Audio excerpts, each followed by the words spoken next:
मिली आज जो खुली हवा, इसके पीछे है शहीदों की कुर्बानी, सदा रहे लबों पर हमारे उनके जीवन की कहानी। वाह सर, क्या बात है। तो दोस्तों, मैं चंद्र मोहन और मैं रोशन कृष्णा स्वागत करते हैं आपका इजीली के डिजिटल प्लेटफॉर्म पर। आप हमारे साथ जुड़े हैं आज यानी इंडिया के 77th इंडिपेंडेंस डे के सेलिब्रेशन पे।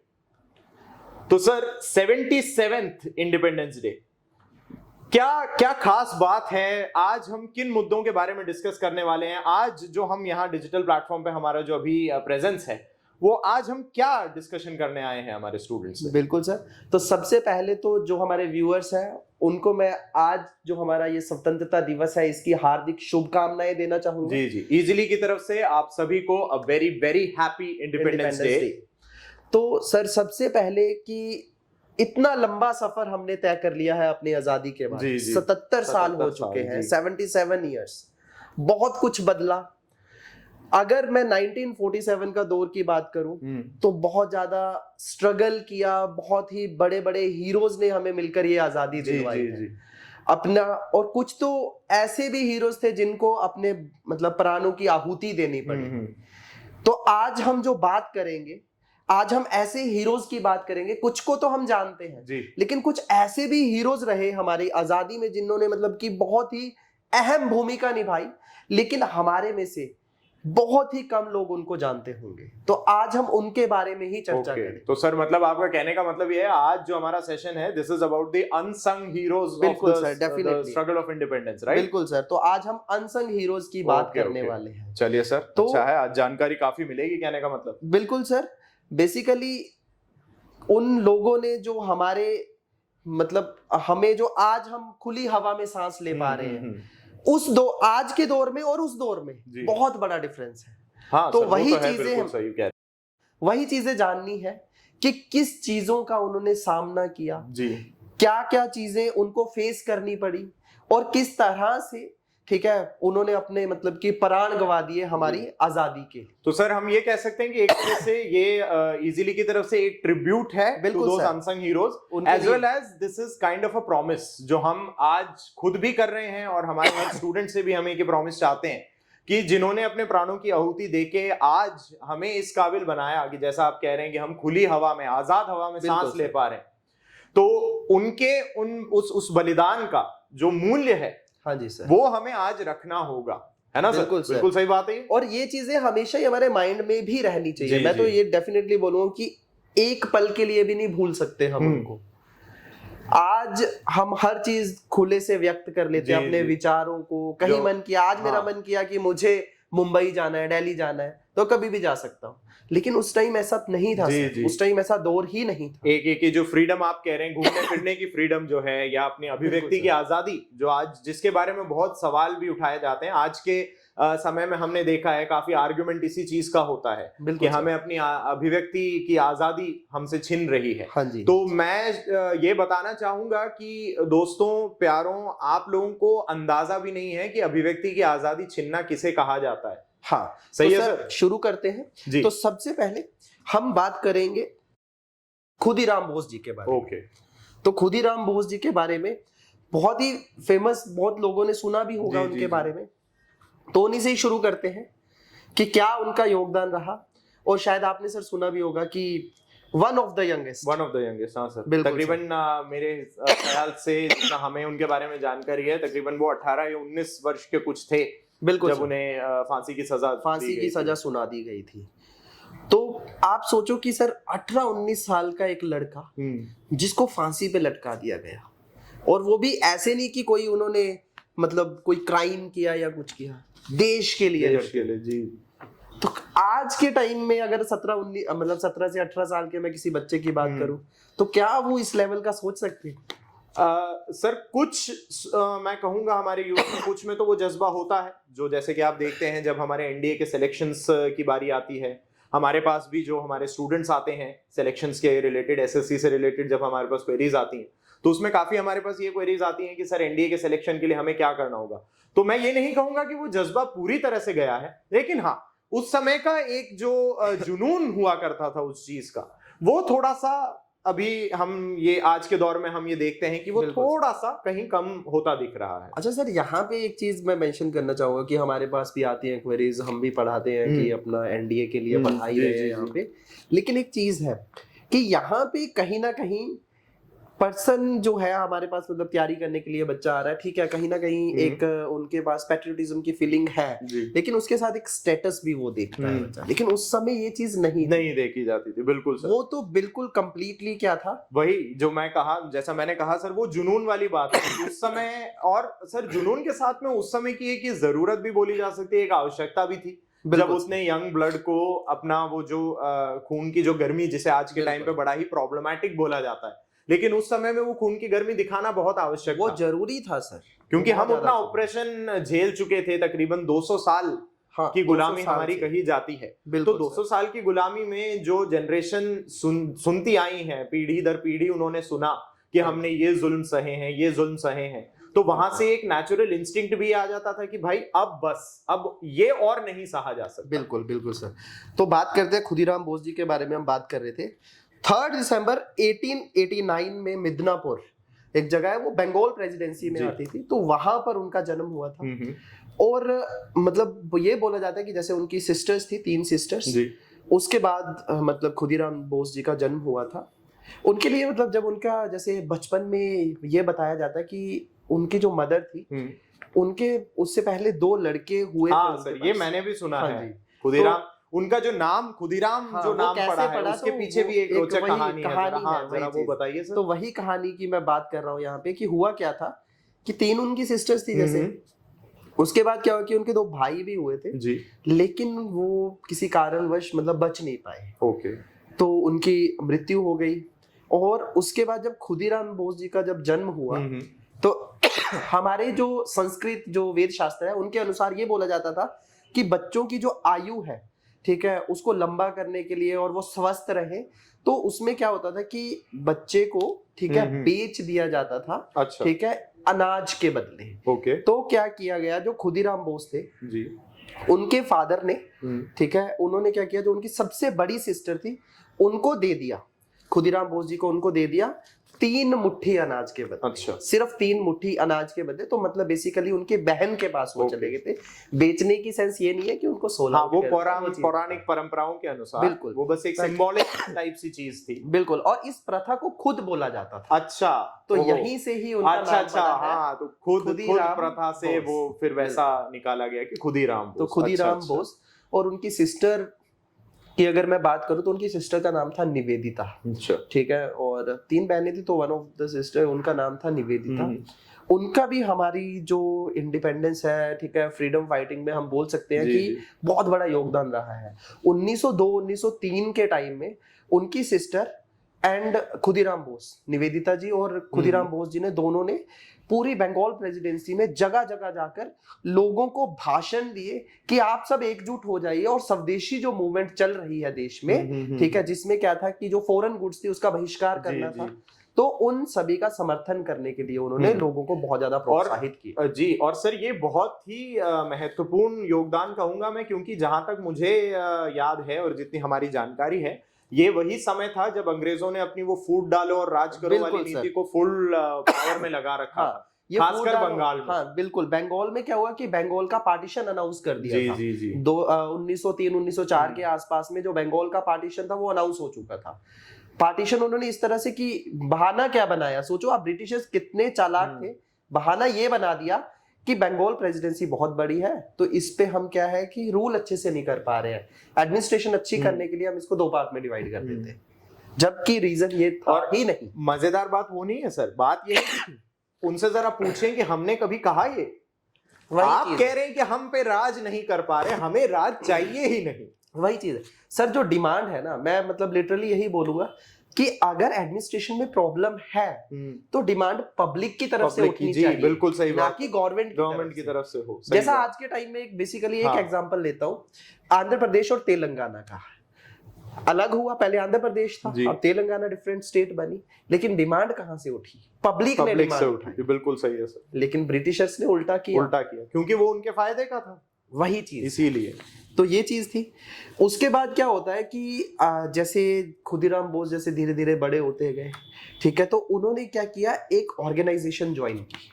उन्होंने ज्वाइन की ऑर्गेनाइजेशन अनुशीलन समिति। जब उन्होंने ज्वाइन की थी, तो जब अनुशीलन समिति वो ज्वाइन करते हैं, अनुशीलन समिति में एक पर्सन बहुत फेमस, ठीक है, बरिंद्रनाथ, जी जी जी, ठीक है, बरिन घोष जिन्हें बोला जाता है, बरिन घोष के नाम से भी जिनको जानते होंगे बरिन घोष जी के बारे में। और बरिन घोष जी के बड़े जो भाई साहब थे औरोबिंदो घोष, बिल्कुल, इनका नाम तो औरोबिंदो घोष को तो हर पर्सन जानता है, बिल्कुल सही बात है। और फिर वहां पे वो अनुशीलन समिति में इनसे मिले, सरला देवी जी से मिले, ठीक है, तो काफी सारे मतलब प्रोमिनेंट हीरोज से वो मिले थे वहां पे उस टाइम पे, और बहुत ज्यादा इन्फ्लुएंस्ड भी थे, क्योंकि वो 15-16 साल का लड़का, ठीक है, और कंप्लीटली अपने देश के लिए डिवोटेड। 9th क्लास में तो पढ़ाई छोड़ दी सर, कि मैं नहीं पढ़ूंगा, मैं कंप्लीटली पूरी की पूरी अपनी जो लाइफ है देश सेवा में लगा दूंगा। देश प्रेम में इतना वो गिर गए थे, जी जी, ठीक है, तो 9th क्लास में तो पढ़ाई छोड़ दी। और उसके बाद क्या किया कि अनुशीलन समिति में जैसे बरिंद्रनाथ घोष जी से मिलते हैं, तो नई ऑर्गेनाइजेशन बनती है जुगांतर, और जुगांतर उन्होंने ज्वाइन कर ली, कंप्लीटली डेडिकेटेड टुवर्ड्स जुगांतर। और जब जुगांतर ज्वाइन की, उसके बाद फिर उन्होंने क्या किया कि मतलब बहुत ज्यादा परेशान थे ब्रिटिशर्स से, पूरा इंडिया ही था, तो उन्होंने प्लान बनाया कि अपन क्या करते हैं, हम बम गिराएंगे। तो वो कहानी तो शायद आपने सुनी होगी, बताइए सर एक बार सभी।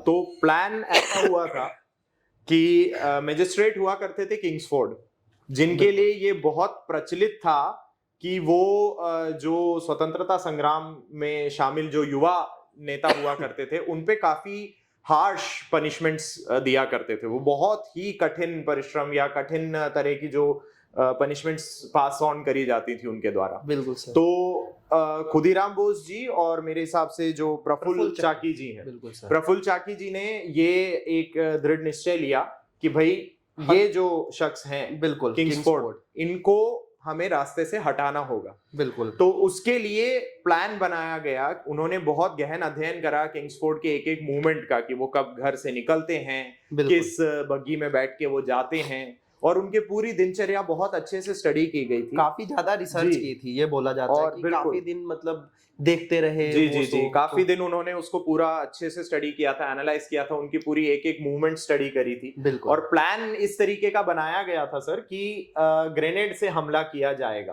ताकि वो एक ही क्षण में खत्म हो जाए सब कुछ। प्लान ये था, बट शायद ऐसा क्या कहा जा सकता है कि होनी को कुछ और ही मंजूर था, क्योंकि जिस दिन ये प्लान एक्चुअली में वो एग्जीक्यूट करने गए थे, उस दिन दुर्भाग्यवश उनसे कुछ शायद पहचानने में गलती हो गई। ऐसा कहा जाता है कि जो बग्गी उन्होंने जिस बग्गी को आइडेंटिफाई किया था, उनको लगा कि ये किंग्सफोर्ड की बग्गी है। उसमें दुर्भाग्यवश 2 महिलाएं थी, जिनमें से जो महिलाएं भी क्या, एक मतलब धर्मपत्नी और एक उनकी सुपुत्री थी, जो किसी कांग्रेसमैन के फैमिली मेंबर्स थे। बिल्कुल थे, ब्रिटिशर्स ही थे, लेकिन अलग टारगेट हो गया था, गलत टारगेट हो गया था। और उसके साथ भी ऐसा कहा जाता है, मतलब एक जो उसके साथ जुड़ा एक फैक्ट ये भी बताया जाता है कि ये जो वाइफ एंड डॉटर हैं, ये किसी ऐसे शख्स के थे जो भारत के समर्थन में थे, जो ब्रिटिशर्स के उस अन्याय के खिलाफ खुद भी आवाज उठाया करते थे कि ये जो चल रहा है ये गलत है, ये ऑपरेशन इतना नहीं होना चाहिए था। Controlling and ruling was one thing, but oppressing the public was an all together different matter. तो वो उसके अगेंस्ट ही थे। तो ये बिल्कुल ही मतलब इंटेंडेड टारगेट भी नहीं था, गलत टारगेट भी हो गया, और किसी ऐसे व्यक्ति की फैमिली को टारगेट कर दिया बदकिस्मती से, जो हमारे समर्थन में थे। हाँ, वही चीज है।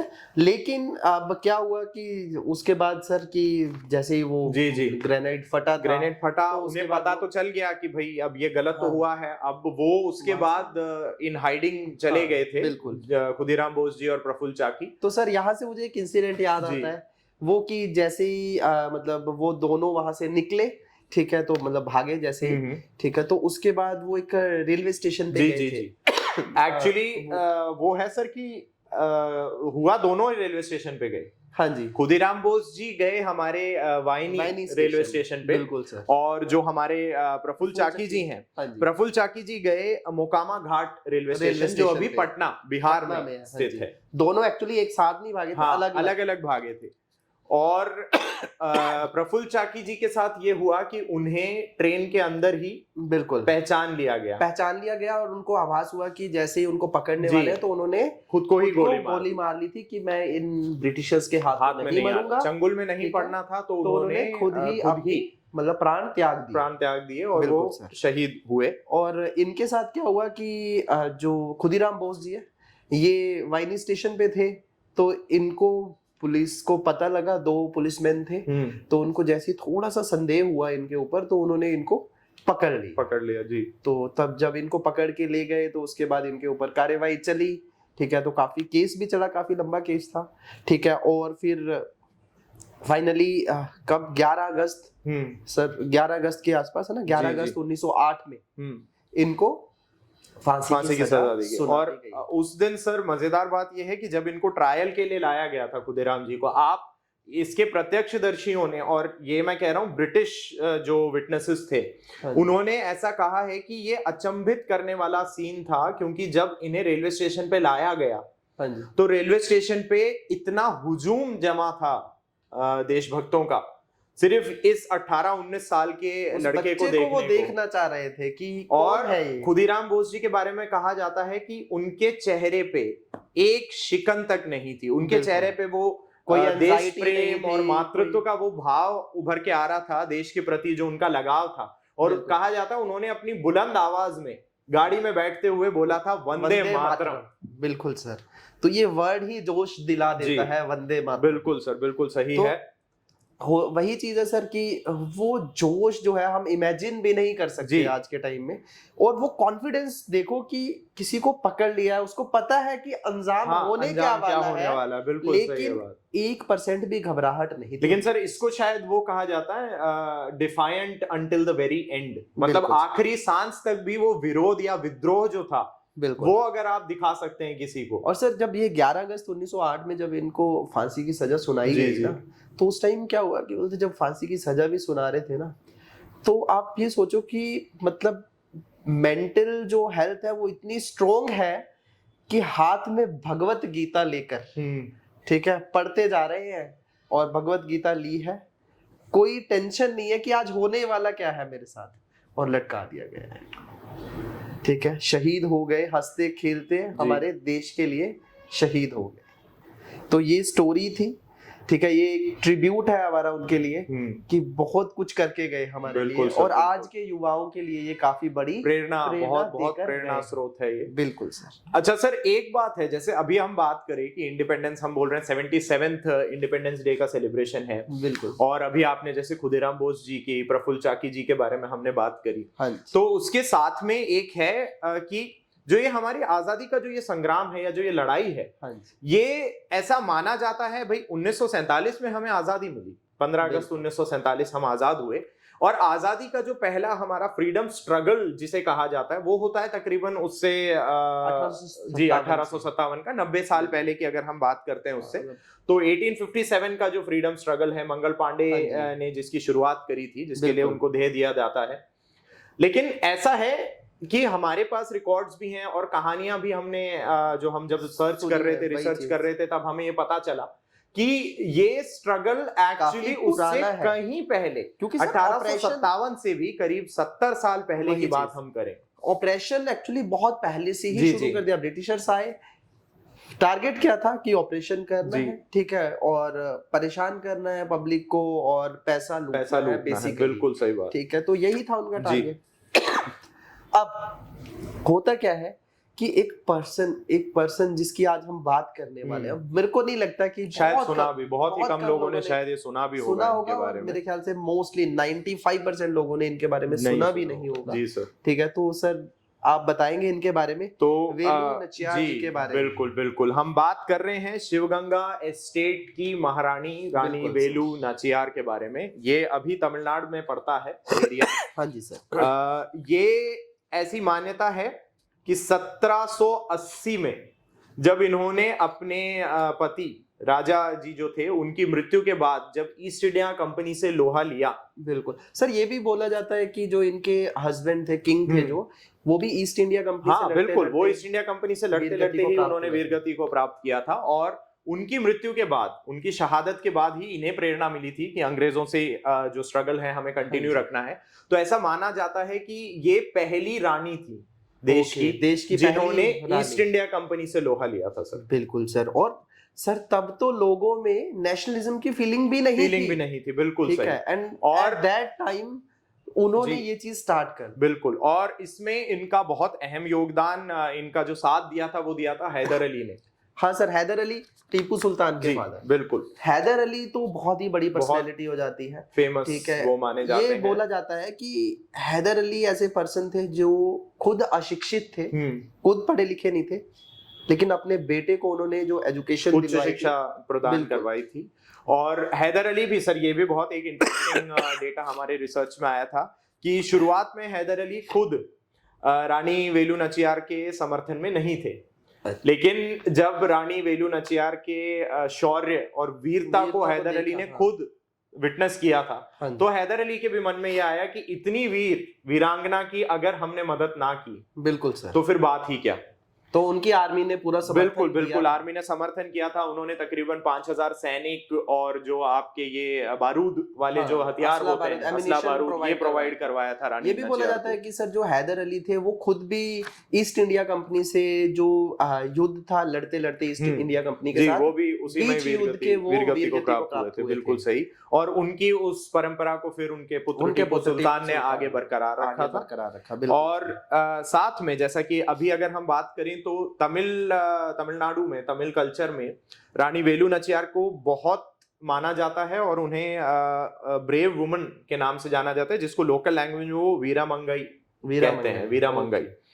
और साथ में इनका एक मेरे को इंसिडेंट है, मैंने भी इनके बारे में पढ़ा था कहीं, तो कि ये बोला जाता है कि इनके जो मतलब सेनापति थे, जी, तो उनसे रिलेटेड एक किस्सा बहुत फेमस है, वो बताइए। तो बात ऐसी है कि ईस्ट इंडिया कंपनी का असला बारूद जहां स्टोर किया जाता था, तो ऐसा एक गोडाउन था जिसके बारे में रानी को खबर मिली। उनके गुप्तचरों ने आके उन्हें बताया कि इधर ऐसे असला बारूद रखा जा रहा है।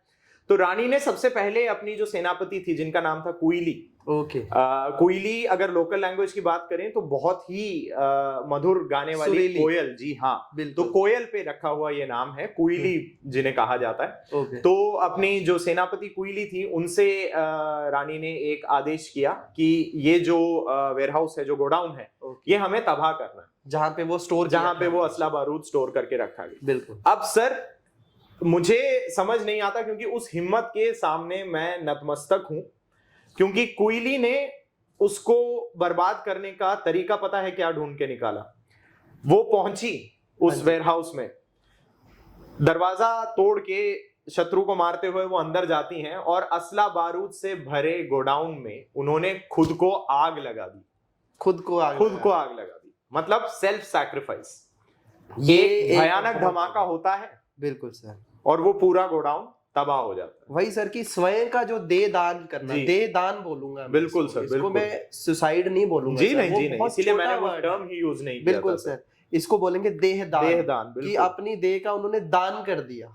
और वो भी मातृत्व प्रेम, देश प्रेम के लिए वो दान दिया उन्होंने। और आप उस लेवल ऑफ ओबीडियंस को देखिए कि आपकी रानी ने आपसे सिर्फ एक आग्रह करा, आदेश करा, आग्रह करा, कैसा भी माने इसको आप, कि भाई ये सलाह मांगी, मैं यही बोलूंगा, ऐसा कुछ करना है हमें कि भाई इस तरह आपके असला बारूद यहाँ स्टोर हैं, दुश्मन को कमजोर किया जा सकता है, आपकी तरफ से क्या राय होगी। अच्छा सर, ये भी अब मैं मतलब अगर मैं वहां सिचुएशन में जाऊं तो वो ये भी तो सोच सकते थे कि अपने किसी सैनिक को, बिल्कुल सैनिक को ना भेजकर उस सेनापति ने खुद ये निश्चय किया कि बिल्कुल ये परम बलिदान मैं ही दूं। तो और उसका भी सौभाग्य, सराहनीय एक योगदान है सर। बिल्कुल सर, बहुत ही सराहनीय योगदान ये रहा है।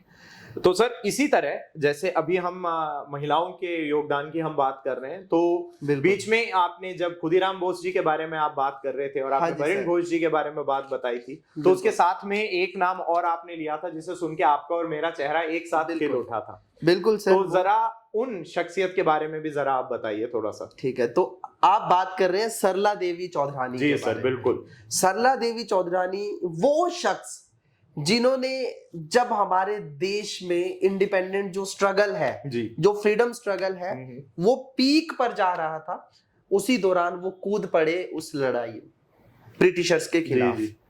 और बहुत फेमस पर्सनैलिटी। अच्छा, जज्बा इनमें कहां से आया? वो आता है क्योंकि इनका जो फैमिली रिलेशंस वहीं से ही, मतलब अब आपको पता ही है कि सबसे पहले वो लर्निंग, अगर मैं बोलूं आज के टाइम में बिल्कुल लर्निंग कि जो लर्निंग शुरू होती है वो पहली शिक्षा आपके घर से ही शुरू होती है, ये हम कहते हैं।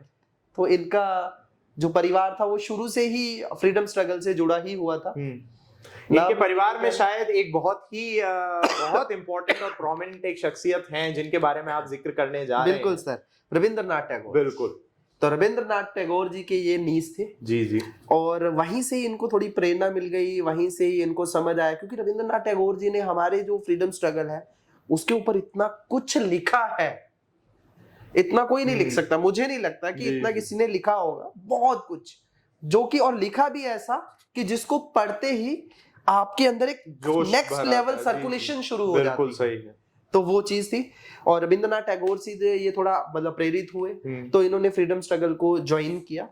तो इनका जन्म जो है 9 सितंबर 1877 में हुआ था और बंगाल प्रेसिडेंसी में ही इनका जन्म हुआ था। तो बंगाल एक्चुअली सर मैंने देखा कि बंगाल का हमारे फ्रीडम स्ट्रगल में काफी योगदान रहा है। बिल्कुल। अच्छा, उसके पीछे का रीजन भी ये था कि जब ब्रिटिशर्स ने शुरू किया अपना ऑपरेशन, जो शुरू किया वो बंगाल से ही किया था सर। बिल्कुल। अगर हम जाएं मतलब हिस्ट्री में जाएं और पीछे, तो 1757 आजादी की जो पहली लड़ाई जो बोली जाती है ना 1857 से, उससे एग्जैक्टली 100 साल पहले मैं जाऊं 100 साल पहले, तो बैटल ऑफ प्लासी होता है, प्लासी का युद्ध सिराजुद्दौला से।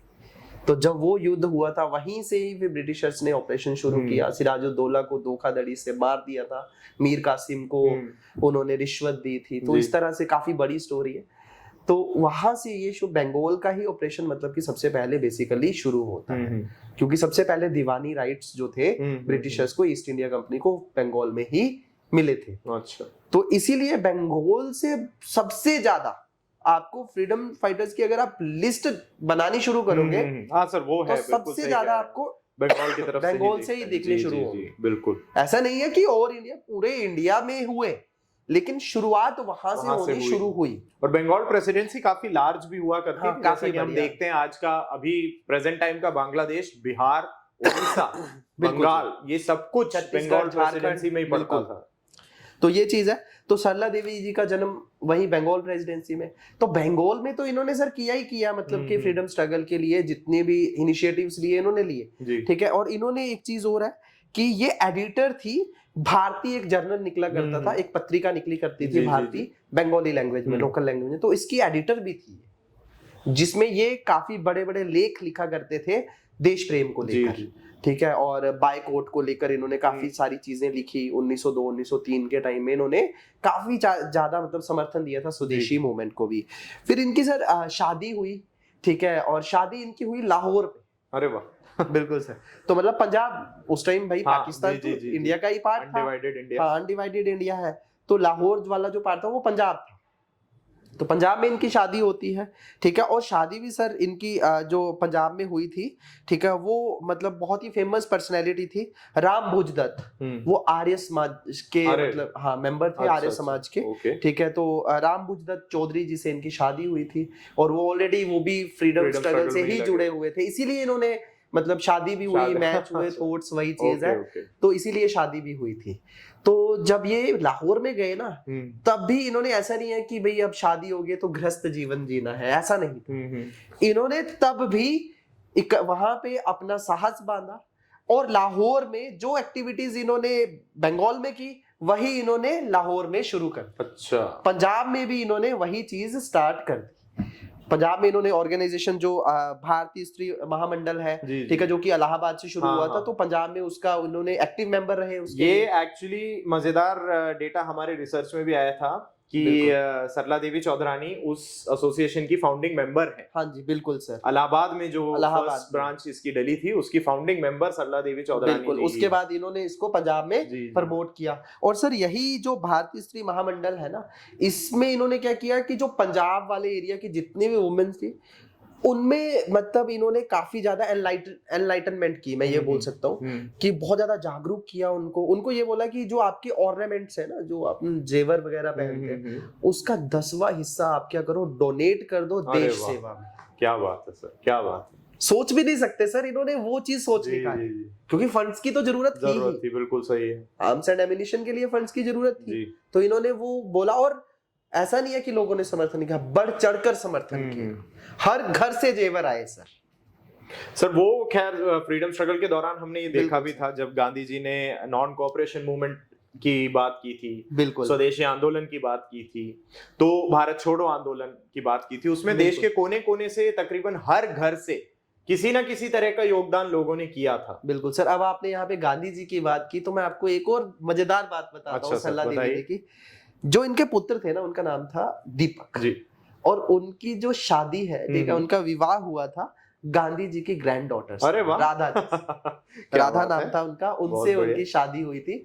और ये गांधी जी से काफी ज्यादा इन्फ्लुएंस्ड हो गए थे बाद में। 1919 में जब एनसीएम शुरू हुआ, नॉन कोऑपरेशन मूवमेंट जब शुरू होती है, जिसको हम असहयोग आंदोलन बोलते हैं, तो असहयोग आंदोलन में इन्होंने बढ़ चढ़कर हिस्सा लिया गांधी जी के साथ। अच्छा। तो मतलब काफी ज्यादा इन्फ्लुएंस थे ये गांधी जी से। लेकिन सर एक बड़ी दुख की बात मैं बोलना चाहूंगा कि फ्रीडम स्ट्रगल के लिए पूरा जोर लगाया है, लेकिन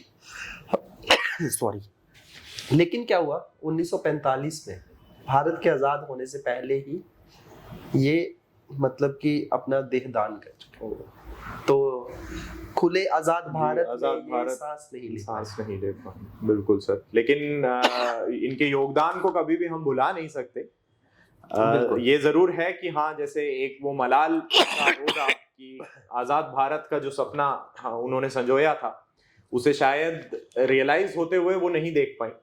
बिल्कुल, लेकिन उनके योगदानों की बदौलत ही वो आजाद भारत का सपना हम आज देख पा रहे हैं, एक्चुअली में हकीकत में जी पा रहे हैं। सर इतनी देर से बातचीत हो रही है, मतलब literally I am getting goosebumps जी, कि ये स्टोरीज, मतलब हम अगर उस टाइम होते तो कैसा होता, माहौल कैसा हो, इसको इमेजिन करना भी मतलब बहुत मुश्किल है सर। वो इसीलिए क्योंकि जैसा कि हम बता रहे हैं, अपने दर्शकों को भी हम बता रहे हैं, 77वां इंडिपेंडेंस डे, यानी करीब 76 साल हमारे हो गए हैं आजादी को प्राप्त हुए।